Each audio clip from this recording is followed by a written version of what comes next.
그러면 이러한 여러 가지 모형이 있는데 이 전체 모형의 큰 얼개를 우리가 정리를 한번 해야 되거든요.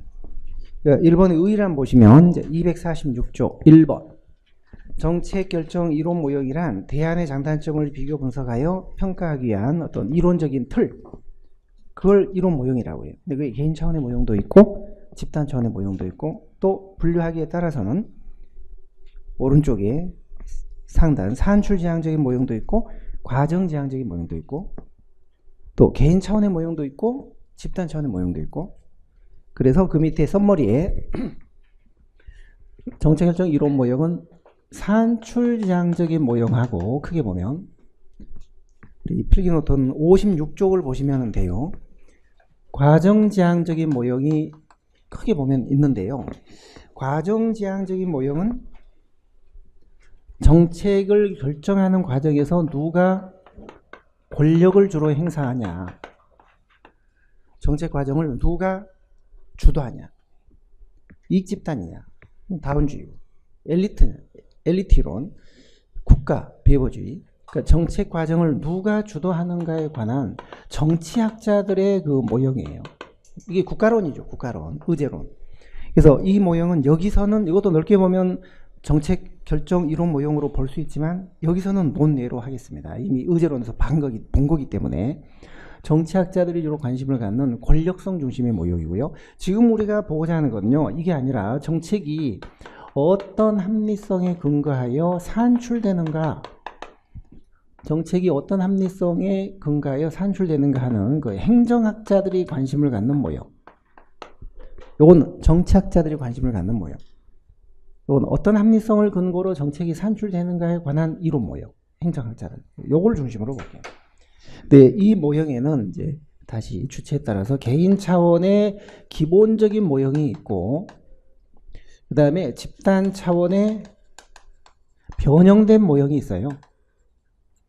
옛날엔 저게 훨씬 중요했는데 지금은 이것도 많이 중요합니다. 그래서 이거는 일단 여기서는 생각하지 마시고요.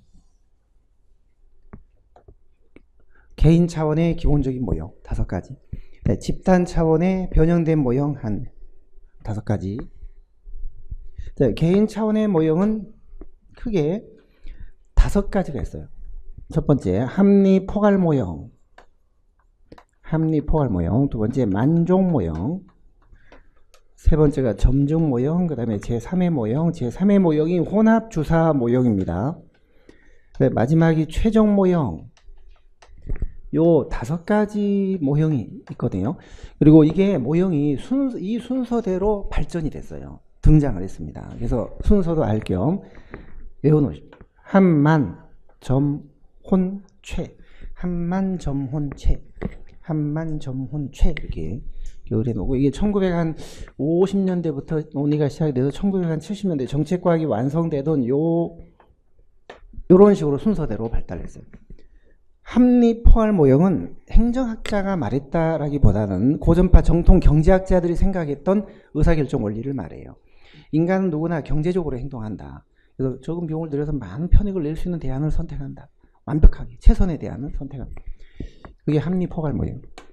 그러니까 이 모형들을 보면 나름대로 다 합리성을 근거로 정책이 산출된다고 주장을 하죠. 근데 이게 어떤 합리성이냐가 다 달라요. 어떤 합리성이냐. 자, 이거는 경제적 합리성이에요. 최선의 합리성이에요. 절대적 합리성이에요. 완벽한 합리성이에요. 그러니까 4대강 할 거냐 말 거냐, 세종시 할 거냐, 비용 편입 분석을 통해서 원점에서부터 근본적인 판단을 하는 거예요. 따라서 이 모형에 따르면 아주 대폭적인 변화 같은 게 생길 수가 있어요. 대폭적인 변화. 뿌리채 뒤흔드는, 그래서 이것을 루트 어프로치라고 해요. 뿌리 접근법, 근원법, 뿌리채 뒤흔드는 대폭적인 변화가 생길 수 있습니다.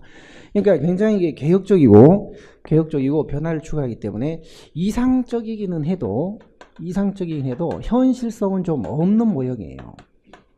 이상적이긴 해도 현실성은 좀 없는 모형. 그래서 그 아래에 있는 모형들은 이런 그 비현실성을 비판하면서 등장한 모형들이에요. 자, 만족 모형은 사이몬이 주장한 모형입니다. 사이몬. 인간이 이런 합리성을 현실적으로 추구할 능력이 없다는 거죠. 제한돼 있다는 거죠. 그래서 이 사이몬은 제한된 합리성, 인지적 합리성, 절차적 합리성을 주장을 했습니다. 인간은 경제적으로 행동하는 게 아니라 심리적으로 행동한다. 벌금통 설치해도 지각 는다. 지각 는다. 만족하는 선에서 대안을 선택한다. 최선의 대안이 아니다. 이게 사이먼의 만족물. 자, 그런데 점증모형은 요거를 조금 더 발전시켜서 인간이 합리성이 물론 제한되어 있긴 하지만 설사 제한되어 있지 않다 하더라도 전지전능하다 하더라도 이런 대폭적인 변화를 추구하는 것은 바람직하지 않다는 거예요. 바람직하지 않다. 그래서 점진적인 변화, 대폭이 아니라 점진적인 변화.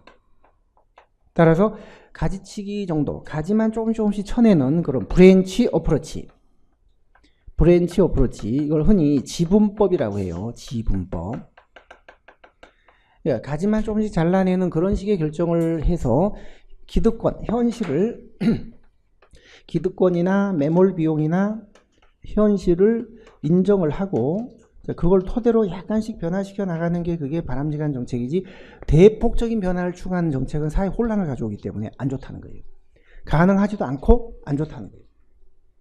점증이라는 게 인크리멘털리즘이라는 거는 점진적 변화예요. 현재보다 약간씩 개선된, 향상된 그런 대안만 추구한다. 그게 합리적이라는 거예요. 따라서 여기서 합리성은 상당히 그 경제적 합리성이 아니라 많은 사람의 정치적 지지를 얻을 수 있는 그런 합리성이기 때문에 정치적인 합리성이에요. 정치적 합리성. 그게 가장 중요하다는 거예요. 자, 그런데 이제 이거는 좀 이 두 모형은 극단적이에요. 이 모형하고 이 모형은 상당히 극단적.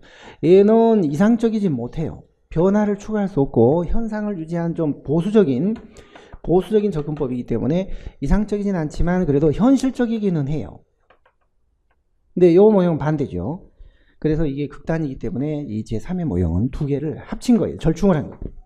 자, 기본적이고 거시적인 뿌리에 해당하는 그런 결정은 합리 모형으로 하고 그 다음에 가지치기에 해당하는 미시적인 결정, 세부적인 그런 지엽적인 결정은 조금씩 고쳐나가는 점증 모형을 하는 게 좋다. 근본적인 판단은 합리적으로 하고 지엽적인 그런 거는 점진 모형에 의해서 개선해 나가는 게 좋다. 혼합한 거예요. 그게 합리적이라는 거예요. 그게. 자, 그 다음에 드로우라는 학자가 정책과학을 완성시키면서 주장한 최종 모형은요. 정책이 최적의 성과에 수준으로 도달하려면 이런 합리성만 가지고 안 되고 여기다가 합리성을 뛰어넘는 초합리성을 발휘해야 된다는 거예요. 합리성도 물론 필요하지만 직관이나 통찰력 같은 합리성을 뛰어넘는 초합리성도 필요하다. 특히 선례가 없는 복잡한 문제, 이런 문제는 이런 직관이나 통찰력이나 감이나 뭐 이런 것도 필요하다는 거예요.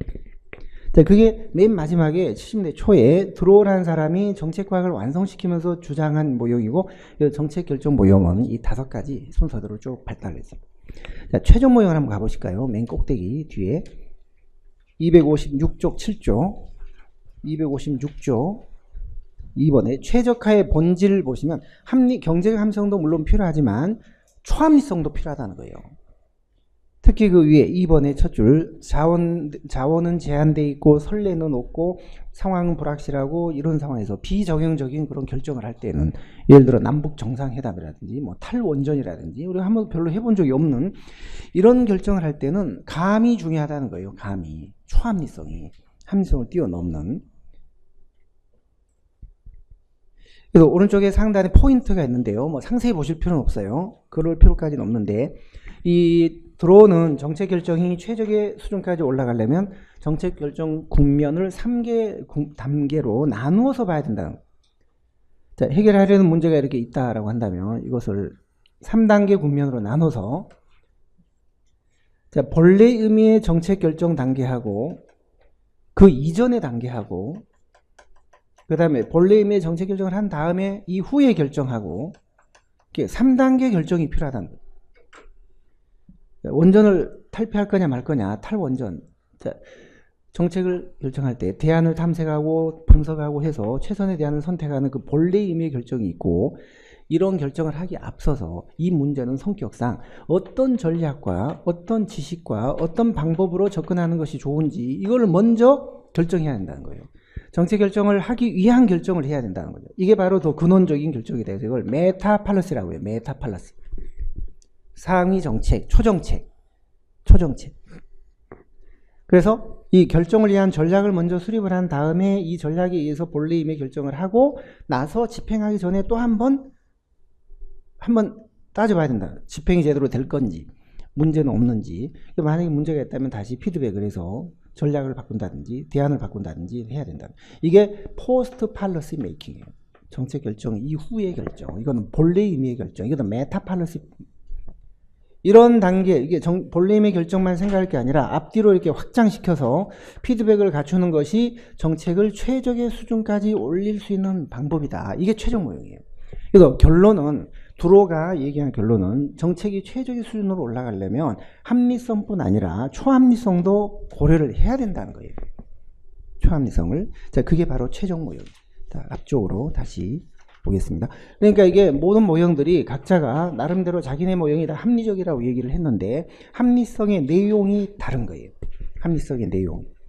자, 요거에 대해서 이제 조금씩 우리가 살을 이제 붙일 건데요. 이제 집단 차원의 모형으로 이게 이제 변형이 되는데요.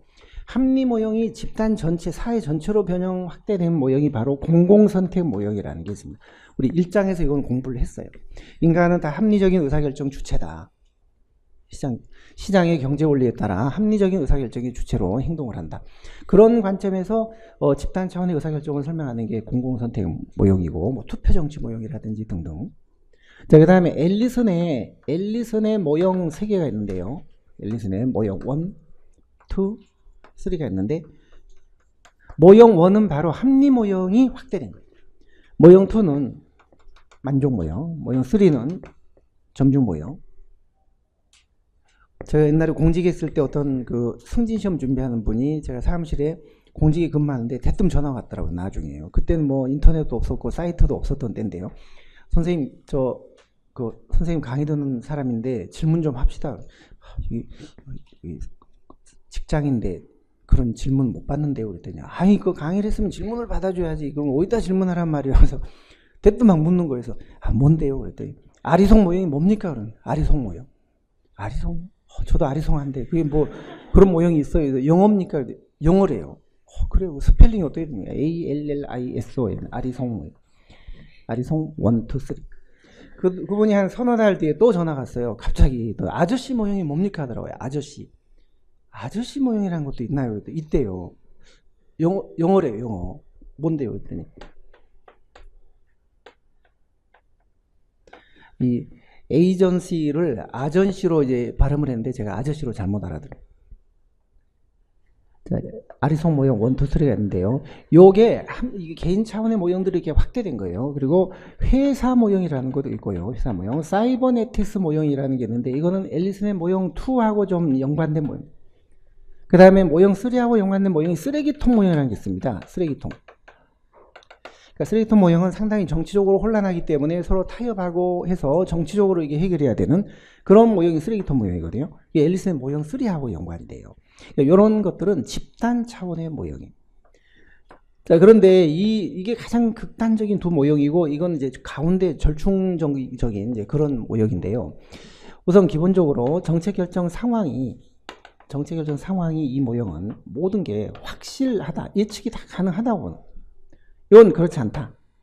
그 다음에 능력도 인간의 능력이 우선 전지전능하다. 이건 그렇지 않다. 이건 중간 정도죠. 중간 정도. 그 다음에 목표 수단 분석. 자, 여러분들 목표 수단 분석이라는 게 있어요. 목수 분석. 목표 수단 분석. 목표 수단 분석이라는 말은 248쪽이에요. 맨 하단 3번 1번 목표 수단 분석이라는 말이 나와요. 요 뜻은 그렇게 중요한 게 아닌데 합리 모형은 목표 수단 분석을 해요. 그러나 점중 모형 같은 경우는 목표 수단 분석을 안 합니다. 목표 수단 분석이란 목표와 수단을 구분하여 분석하는데 목표는 항상 정해진 곳으로 보고 목표를 우선시하는 분석이에요. 자, 7급 공무원 시험 합격하자. 목표예요. 그럼 행정학에서 고득점 하자. 영어가 검정으로 대체됐기 때문에 이제는 행정학이 관건이다. 행정학에서 고득점 못하면 떨어진다. 어떤 학생이 요즘 그 합격생 발표하는 철이라 뭐 합격했어요. 뭐 선생님 고맙습니다 하면서 그 점수를 사진을 찍어서 저한테 많이 보내주더라고요. 근데 저 기분조라고 하는지 다른 건 다 80점, 85점, 막 88점. 행정학만 95점. 그걸 저한테 자랑하려고. 공무원시험 합격하자 이게 목표고 행정에서 고득점 하자 이게 수단입니다. 행정에서 고득점 하려면 선행정학 수강해야 된다. 이건 또 수단이에요. 자, 이 수단은 이 목표에 적합해야 돼요. 합리적이라 해야 되고 얘는 또 여기에 또 합리적이라 해야 돼요. 이게 바로 합리성의 연쇄 관계예요. 요거는 요거의 목표고 요건 요거의 목표예요. 이랬을 때 공무원 시험에 합격하자라고 목표라는 게 딱 정해져 있는 상태에서 어떻게 해서든지 행정학 고득점을 해야 되는 그 수단을 찾아야 되는, 이거는 주어져 있어요. 주어져서 딱 고정이 돼 있고 손댈 수가 없는 것이고 어떻게 해서든지 고득점을 하는 방법을 찾아야 돼요. 자, 행정학 고득점하는 목표는 또 딱 정해져 있어요. 그럼 뭐 어떤 강의를 듣든 간에 행정학을 잡으면 고득점을 해야 돼요. 이게 수단입니다. 항상 얘는 여기에 적합해야 되고 얘는 여기에 적합해야 되는 이런 관계를 목표 수단의 연쇄 관계라고 하는데 이걸 바로 목표 수단 분석이라고 해요. 항상 상위 목표가 우선이에요. 이걸 위하여 이게 수정이 돼야 되고 이걸 위해서 또 이게 수정이 돼야 돼요. 요걸 위해서 이게 수정되거나 요거 안 돼서 이게 그러면 안 돼요. 자, 선행정 강의 들어보고 이거 저거 들어봤는데 아이고 행정학 어렵다. 행정학을 제대로 강의하는 사람이 없다. 안 되겠다. 행정학 고득점은 이거는 목표가 안 되겠다. 바꾸자. 다른 과목으로 바꿔. 9급으로 가자. 뭐. 세무직으로 가자. 행정학 안 하는 뭐 세무직으로 가자. 성관이 가자. 근데 또 해보니까 이것도 안 되겠다. 아이고 공무원 시험 포기하자. 안 되겠다. 이런 식으로 수단에 비추어서 상위 목표가 달성이 어려울 때 위에 올라가면서 목표를 자꾸 조정하거나 수정하면 그거는 목표 수단 분석을 안 하는 거예요. 목표를 받아들이지 않는 거예요. 따라서 목표 수단 분석을 한다는 얘기는요. 목표와 수단을 구분하여 분석하는데 목표가 항상 우선이고 목표는 정해져 있기 때문에 조정 대상이 아니에요. 이걸 목표 수단 분석이라고 해요. 거기 두 번째 줄, 목표나 가치는 소여의 것으로 본다. 소여, 부여된 소정의 것이다. 이런 뜻이에요. 부여된 소정, 이 말은 조정 대상이 아니라는 뜻이에요. 근데 목표 수단 분석을 안 한다는 얘기는요. 안 한다는 얘기는 어떤 뜻이냐. 251조 2번에 2번 점중 모형 같은 경우인데요. 목표 수단 분석을 안 한다. 뭐라고 되냐면 목표도 끊임없이 조정에 돼요. 조정이. 항상 목표가 정해진 게 아니에요. 목표와 수단이 딱 구분되어 있는 것도 아니고 서로 간에 조절이 돼요. 그리고 목표가 항상 중요한 것도 아니에요. 네 번째 줄, 갖고 있는 수단을 비추어 봐서 자, 도저히 내가 갖고 있는 이 수단 가지고는 대안 가지고는 이 목표를 달성을 못하겠다 하면 목표를 바꾸는 거예요. 도저히 내 실력 가지고는 공무원 시험 안 되겠다. 그럼 목표를 바꾸는 거예요. 따라서 항상 수단을 먼저 고려하고 수단을 목표보다 더 중시하는 거예요. 그런데 목표 수단 분석은 목표를 더 중시하는 거예요. 항상 목표는 조정의 대상이 아니고 정해져 있는 것이고 어떻게 해서든지 수단을 찾는 그런 결정을 해야 돼요. 자, 그게 목수 분석의 개념입니다. 자, 그리고 합리 모형 같은 경우는요. 이 문제를 해결하는 방법이 합리 모형은 동시에 모든 대안을 도마에 올려놓고 분석적으로 해결해요. 모든 대안을 동시에 도마에 올려놓고 다 분석해서 딱 하나 단칼에 결정합니다. 그러나 만족모형 같은 경우는 순차적으로 연속적으로 문제를 해결해요. 중요하다고 생각되는 몇 가지 대안 그런 거 해보고 아니면 또 해보고 순차적이고 연속적. 이거는 정치적이고 타협적으로 문제를 해결해요. 서로 양보하고 타협하고 협상하고 해서 정치적으로 해결해요. 문제를 해결하는 방법이. 따라서 대안의 범위와 대안의 결과를 고려한 범위가 합리모형은 모든 대안에 대해서 모든 결과를 다 따집니다. 그렇기 때문에 항상 합리모형에서 따라다니는 말이요. 이 포괄적이다라는 말이 따라다녀요. Rational Comprehensive Model. Rational Comprehensive Model. RCM. 그게 comprehensive라는 게 모든 대안, 모든 결과를 따져본다. 그렇기 때문에 이거는 한정된 몇 개 대안만 놓고 보는 게 아니라 모든 대안을 따지기 때문에 총체적인 최적화라고 해요. 모든 대안 중에서 최적의 대안을 추가한다 해서 총체적인 최적화, 전체적인 최적화예요. 249쪽 맨 꼭대기 3번이에요. 부분적 최적화의 반대말이에요. 한정된 몇 가지 대안 중에서만 선택하면 부분적 최적화예요. 모든 대안을 도마에 올려놓고 검토 분석을 하면 총체적 최적화예요. Total Optimization. Total Optimization. 자, 그런데 이거는 중요하다고 생각되는 몇 가지 대안이나 중요하다고 생각되는 결과만 따져봅니다. 이거는 현재보다 약간 향상된, 개선된 대안이나 약간 향상된 결과에만 관심을 갖습니다. 따라서 모든 대안이 아니죠. 한정된 대안이죠. 한정된 대안. 그렇기 때문에 이거는 부분적 최적화를 추구한다라고 해요. 서브 옵티마이제이션, 토탈이 아니라 부분적 최적화. 자, 251조 로마 4번의 2번 점중 모형의 특성에 보시면 1번에 부분적 최적화라고 되어 있어요. 부분적 최적화는 한정된 수의 대항과 한정된 범위의 결과만 검토하는 거예요. 모든 게 아니에요. 이런 차이가 있습니다. 자, 어떤 여학생이 다 됐어요. 정책 결정 이론 모형의 큰 틀이 이래요. 개인 차원의 모형 5가지, 한만 저본체, 이게 집단 차원의 모형, 이게 양극단적인 모형, 이게 가운데 있는 모형, 그 모형의 기본적인 중요한 특성들이 이런 것들. 이게 정책 결정 모형의 한 70%의 내용이고 나머지는 약간 살만 붙이면 돼요. 살만. 이 틀에다가 다 된 거예요. 자, 어떤 여학생이 공부를 한 3년간 했어요. 3년간 하다가 시험 공부를 하는데 부모님이 하루는 불러가지고 이제 약속을 한 거예요. 이제 야, 네 나이도 있고 하니까 여태까지 3년 했는데 계속 할 거냐, 계속 공부할 거냐, 시집은 안 가고.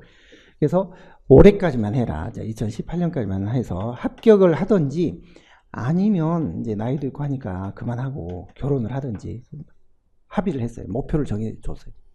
그래서 학생이 공부를 했는데 불행하게도 안타깝게도 지방직 7급 시험 10월달 시험까지 다 떨어졌어요. G7까지. 지방직 7급을 G7이라고 하잖아요.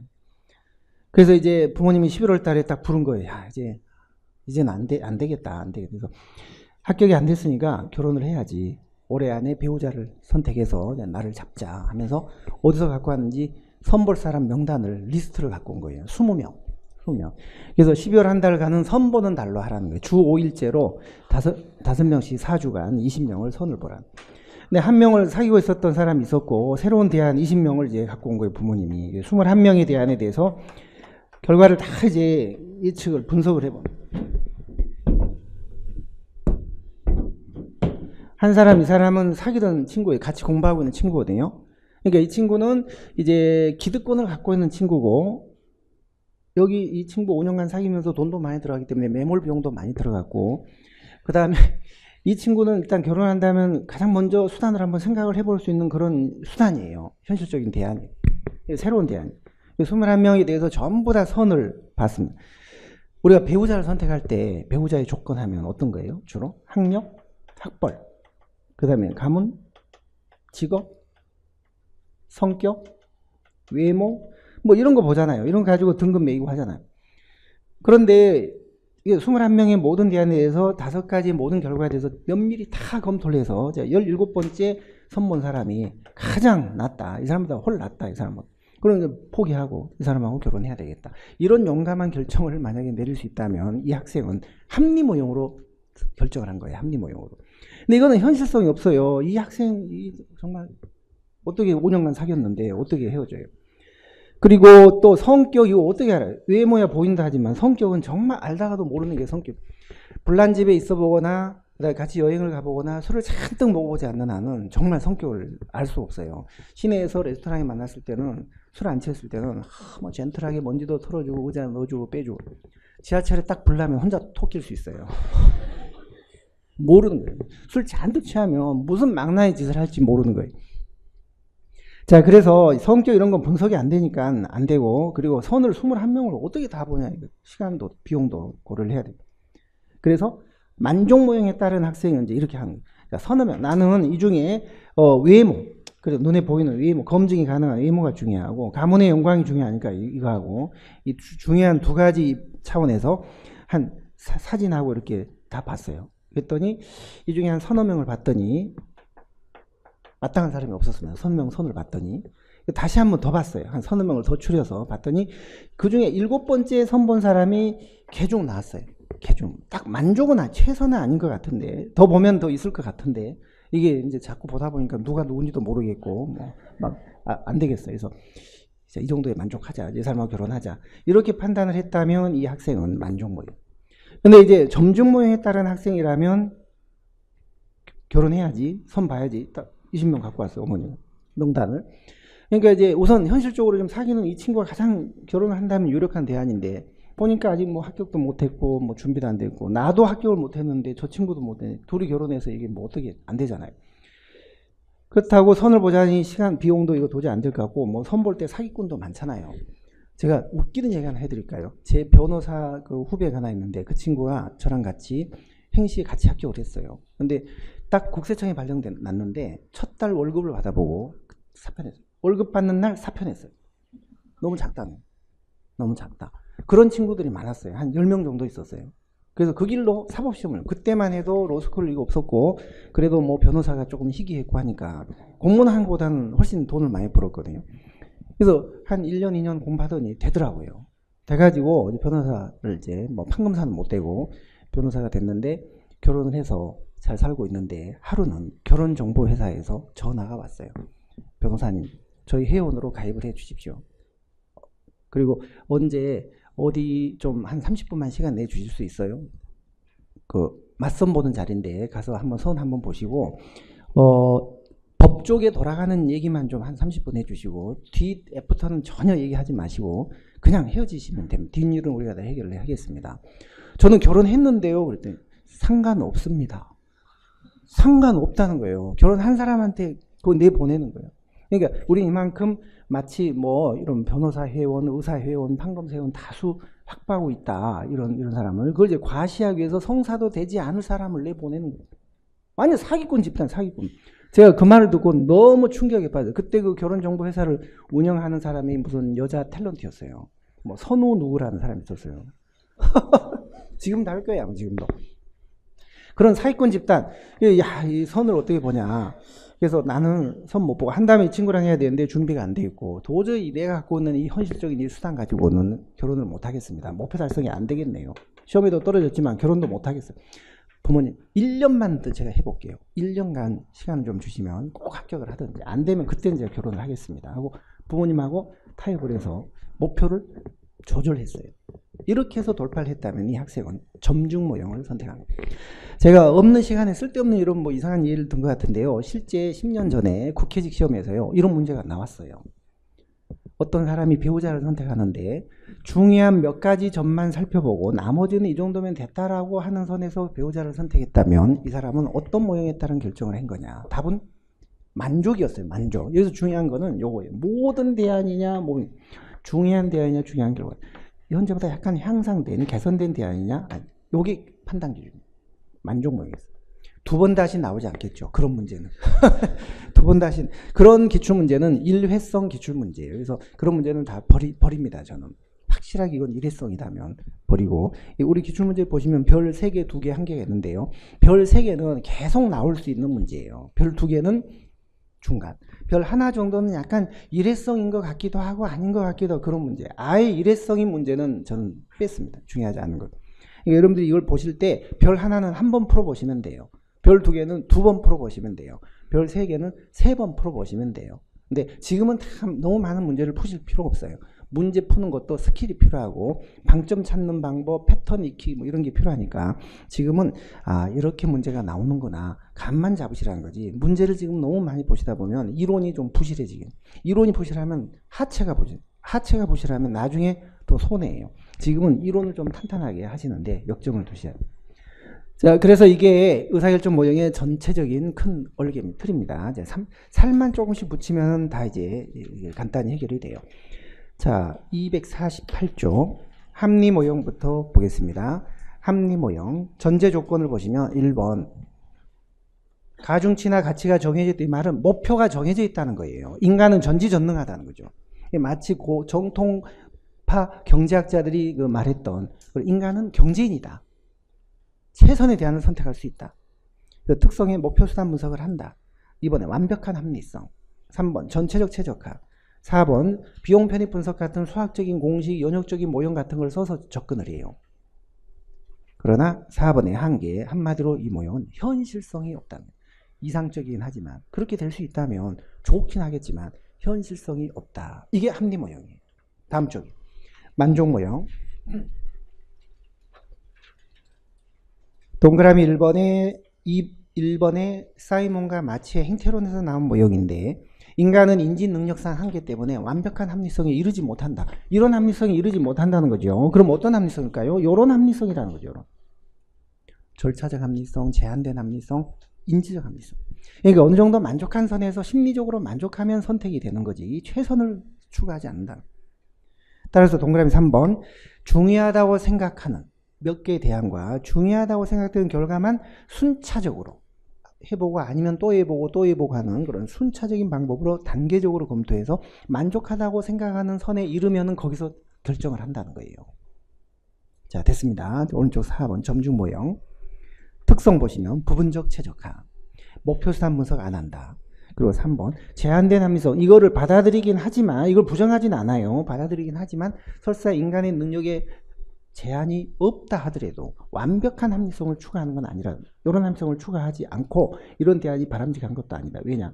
현재보다 약간씩 향상해서 기득권이나 이런 걸 다 존중해주는, 그래서 광범위한 정치적 지지를 얻을 수 있는 그런 대안을 선택하는 것이지 혼란스러운 그런 대안을 선택하는 게 아니라는 거예요.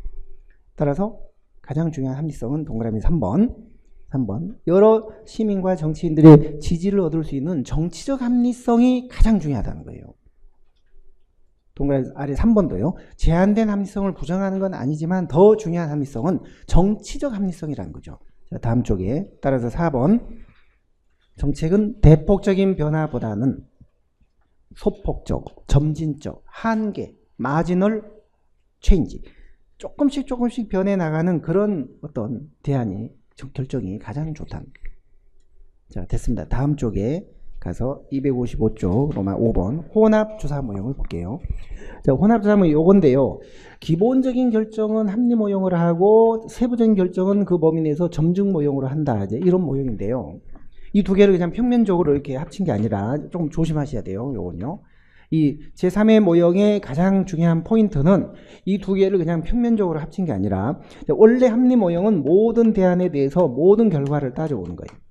그 다음에 점증주의는 한정된 몇 개의 대안에 대해서 한정된 결과만 따져보는 게 바로 점증 모형.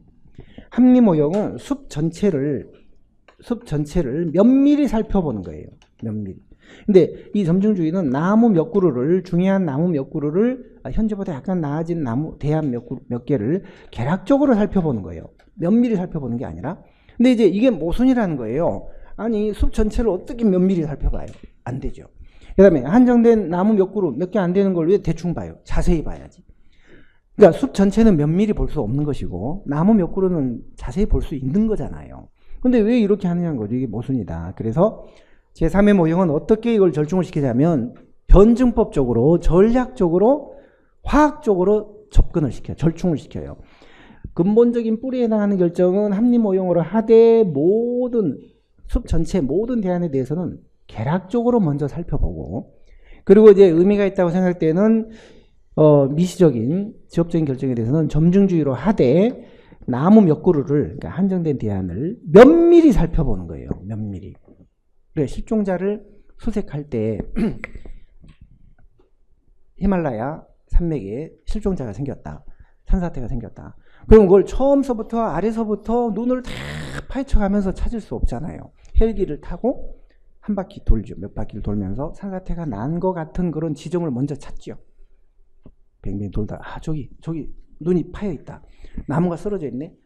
저기 구조대원을 밧줄을 타고 한 10명을 내려보낸. 그걸 집중적으로 찾아야 찾아지잖아요.